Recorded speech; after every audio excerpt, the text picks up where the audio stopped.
Allahu Allah, Allahu Allahu Allahu Allah. Amalan apa saja yang perlu diamalkan di Lailatul Qadar? Semua amal kebajikan. Aisyah radhiyallahu taala anha mengatakan, kata Aisyah radhiyallahu taala anha, ini seorang istri mensifati suaminya. Karena jamaah, yang paling kenal sama kita itu adalah pendamping hidup kita. Dia bersama kita 24 jam kali 360. Sehingga dia tahu kelakuan kita. Aisyah radhiyallahu taala anha tahu nih sama suaminya sallallahu alaihi wasallam. Nabi alaihi salatu wasallam ketika masuk di bulan Ramadan, beliau itu bersungguh-sungguh beribadah, menambah volume ibadahnya lebih dari di bulan-bulan selain Ramadan. Masuk Ramadan ganti tuh, ibadahnya bertambah. Kalau masuk 10 hari terakhir, maka di 10 hari itu beliau lebih semangat daripada 20 malam pertama. Maka volume ibadahnya apa aja?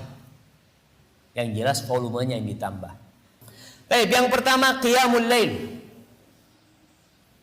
Amalan yang paling utama di Lailatul Qadar adalah qiyamul lail, salat malam. Salat malam itu namanya tarawih, sama itu qiyamul lail.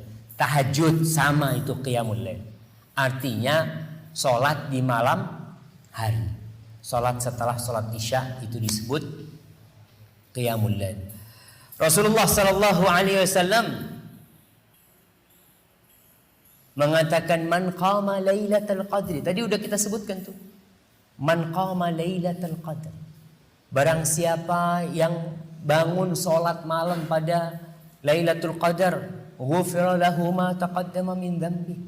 Dan Rasulullah sallallahu alaihi wasallam idza dakhala al-ashr awakhir min Ramadan.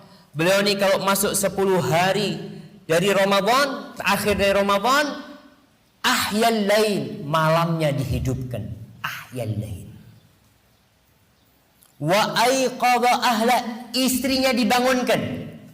Biasanya Nabi itu bangunkan istrinya kalau beliau mau witir. Di akhir malam baru dibangunin istrinya. Supaya juga ikut sholat malam. Tapi di malam Ramadan dibangunin mereka. Bahkan Rasul SAW sebelum Ramadan itu sering membangunkan putri dan menantunya. Rumah Nabi sama rumahnya Fatimah tuh nempel tembok.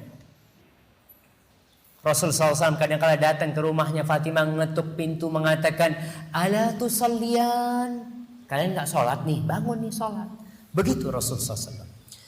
Wa aiqadha ahla wa jadda wa shaddal mi'zar. Beliau semangat menyingsingkan lengannya, beribadah dan mengencangkan sarungnya. Mengencangkan sarungnya ini salah satu maknanya tidak mendekati istrinya. Ini bukan malam buat tidur-tiduran sama istri. Ini malam buat meraih Lailatul Qadar. Maka beliau beriktikaf biasanya ke masjid. Yang kedua, qiraatul Qur'anil Karim, baca Quran. Umpamanya 10 hari terakhir tiap hari 3 juz lah. Paling tidak 10 hari hatam Al-Qur'an Karim. Kemudian amalan yang ketiga, iktikaf. Iktikaf itu yang paling sempurna 10 hari. Kalau nggak bisa, ya antum ambillah malam-malam ganjilnya. Umpamanya Ustaz, ana masih kerja Ustaz. Inilah persiapan untuk Lailatul Qadar itu seharusnya sebelum Ramadan. Ada orang-orang, saya berjumpa dengan orang-orang yang 10 hari terakhir dia berhenti bekerja.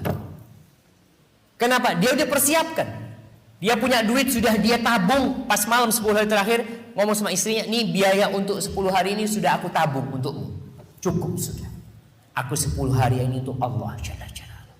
360 hari, 350 hari aku sibuk dengan dunia, 10 hari aku ingin di rumah Allah Jalla Jalla. Yang nggak bisa ya boleh malam-malam ganjil. Boleh nggak itikaf malam harinya paginya pulang? Ya boleh-boleh aja.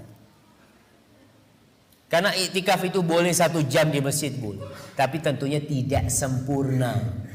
Iktikaf yang sebenarnya adalah iktikaf yang 10 hari. Ada yang mengatakan syarat iktikaf itu puasa, ada yang mengatakan tidak puasa, tapi yang jelas intinya kita berusahalah 10 hari itu paling tidak semalam ke masjid. Full. Umpamanya kita ngomong sama keluarga kita, ngomong sama ibunya, "Bu, malam ini habis berbuka Anda nggak pulang, besok Anda habis sahur pulang, habis subuh Anda pulang." Gak apa-apa di masjid. Apalagi masjid kadang-kala ada program-program iktikaf ya, di situ sahur sudah disiapkan. Insya Allah itu tidak ada masalah.